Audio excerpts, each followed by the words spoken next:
if someone was abused and or neglected during their early years, they may have been told that they need to forgive their caregiver or their caregivers or whoever it was who harmed them. And this can seem like the logical thing to do, because of course once they forgive whoever it was who harmed them, they will be able to move on. And the reason for this is that when they forgive them, it will be seen as a way for them to let go of the pain that they are in and to move on with their life. So if someone was to do this, if they were to forgive whoever it was who harmed them, and this can take place by facing how they feel, and they might write them a letter and then burn it, for example. Or if they are able to talk to them, they could say this to them, that they forgive them. And shortly after, they may find that they are able to move on with their life. However, at the same time, what they may find is that this doesn't work. And that what this does is simply cause them to deny how they feel and to repress their true feelings. So even if this does work, it will only work for a short time until how they actually feel will come up to the surface.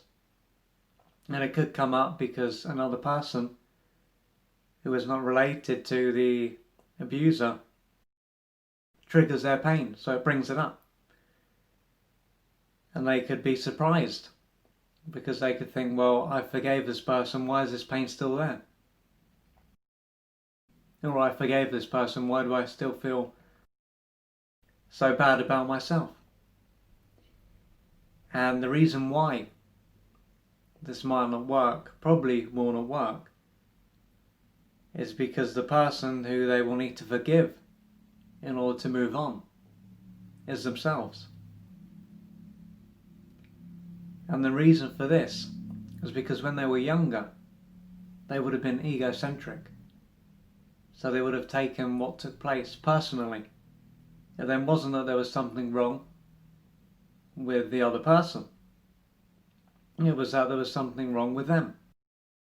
They were then being mistreated because they were bad, because they were flawed, because there was something inherently wrong with them.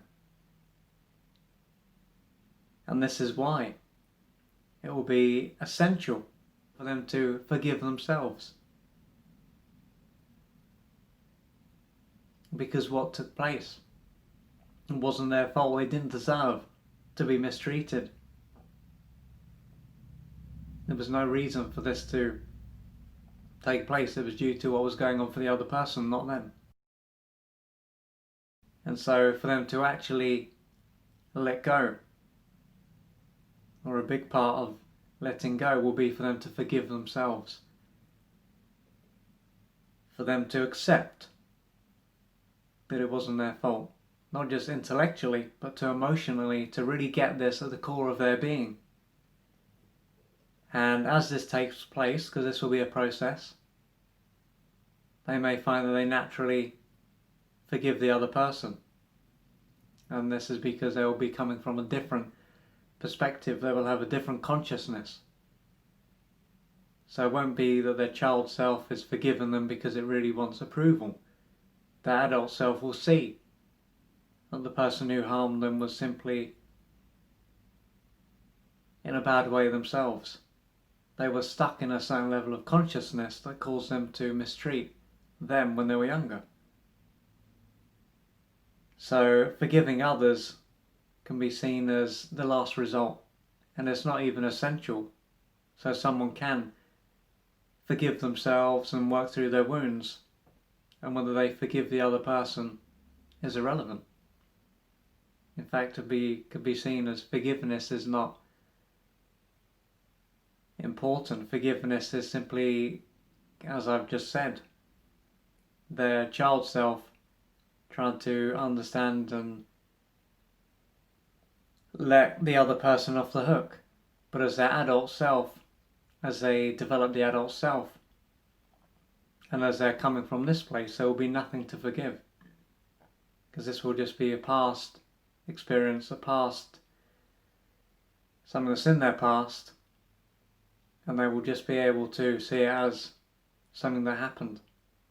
But the main thing is that they will have forgiven, or will be in the process of forgiving themselves. So if you can relate to this, if you can see that you were mistreated as a child and you've been unable to really move forward, and you've tried to move forward primarily by forgiving the person that harmed you, then it will be a good idea for you to look at what you need to do to forgive yourself. And this can take place with external support, with a therapist or a healer, but the main thing is that you reach out and don't suffer in silence.